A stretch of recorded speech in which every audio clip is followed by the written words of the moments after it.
Hi everyone, Deadbeat Tano here, the internet's busiest music nerd, and it's time for a review of this new Tame Impala album, Deadbeat. This is the fifth full-length LP from Australian music project Tame Impala, which of course is famously spearheaded by Kevin "It's One Guy" Parker, producer, multi-instrumentalist, songwriter, extraordinaire. A guy who, in the 2010s, through his talents and songwriting, was drawing quite a bit of attention to the bustling psychedelic rock scene in Australia at the time, through impressive and head-turning albums such as Inner Speaker, as well as the amazing Lonerism, one of my favorite rock records of the 2010s by far. But as many of you already know, even though psychedelic rock may very much be at the creative roots of Tame Impala, that is not where the project would stay forever, as Kevin Parker's talents and creative ambitions would go on to push him into other musical territories, like on his 2015 album Currents, which came out 10 years ago at this point. And if you weren't around for the moment in which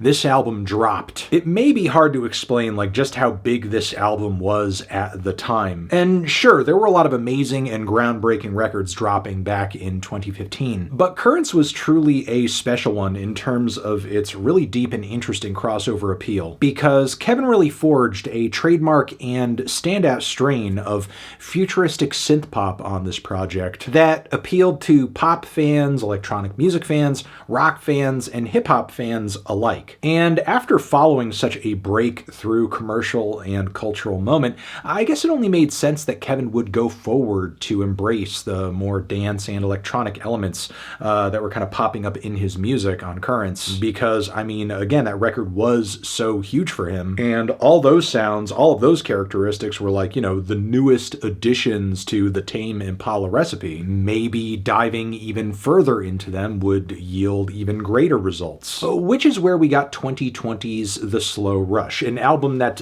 mind you, is the 5-year follow-up from Currents. And yet, it's a record that did not sound like it took 5 years to create, as at least to my ears, it sounded like a much blander and more hollowed out and more forgettable representation of a lot of the disco and synth pop influences that made Currents what it was. I mean, even though the record wasn't complete trash or outright terrible, it was handily the worst Tame Impala project to date, and I was kind of hoping that whatever followed from here would, maybe turn things into a new direction, because clearly whatever this is was kind of getting stale here. And now we have Deadbeat, and I gotta say, what the hell is this? I mean, at least now I guess we have a new worst Tame Impala album, because even this record somehow makes The Slow Rush sound like this massive artistic undertaking, because not only are, again, a lot of the super reverb heavy mixes and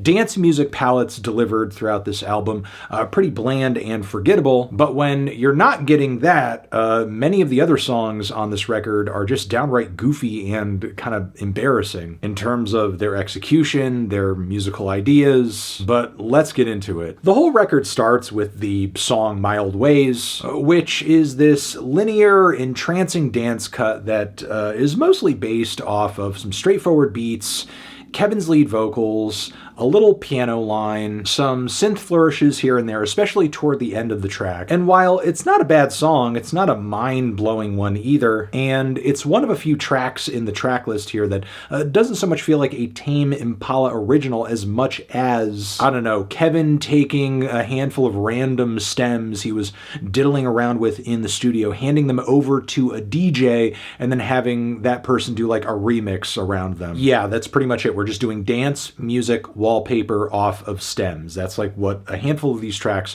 feel like, be it this one, be it The Closer, or be it the very lengthy Ethereal Connection. All of which, again, are listenable, are immersive, but don't be surprised if when you put these tracks on, they fall very quickly into the background, because there's not really a whole lot about them that demands your attention. And if you're looking for dance music wallpaper, I mean, there's no shortage of places to go online to find exactly that. You don't need to go to a Tame Impala record for for it. But honestly, if the rest of the album were this forgettable, I feel like I would more or less be fine with it, because while, I don't know, it would be boring, it certainly wouldn't be offensive in any way. But quickly we actually do start getting very annoying and very tedious on No Reply, which features not only one of the worst and most repetitive and mind-numbing vocal melodies on the entire record, but also has standout lyrics like, "You're a cinephile, I watch Family Guy," as Kevin is kind of like explaining the quirky dynamics of this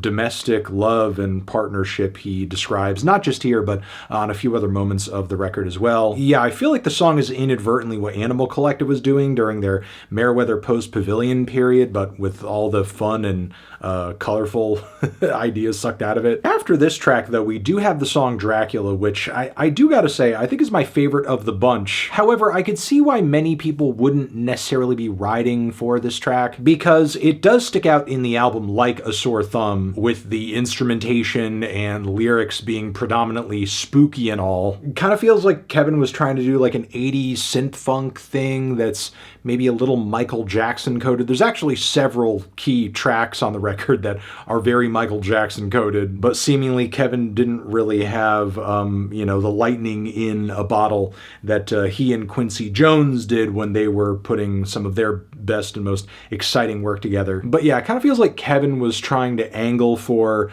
a track that people might put on their Halloween playlists that, you know, might get some fall play every year. I also respect the fact that the track does, even though it is like, you know, working with some different aesthetics here, still reinforces a lot of the album's themes around, you know, romance and, you know, love that's very kind of close and familiar. It's definitely one of the more lively and fun and, again, eccentric tracks on the album, but, you know, that kind of makes it feel like the odd man out in a way, because no other track on the record hits this hard or is this playful. Because this song also stands among tracks like Oblivion, which is like this weird forced Latin thing that is a complete headache. Like, I get that Kevin Parker, through, you know, Currents and the way that Tame Impala so widely appeals, has gotten like this sense that, you know, he can kind of do and try anything and people will see something in it. But like, he is clearly not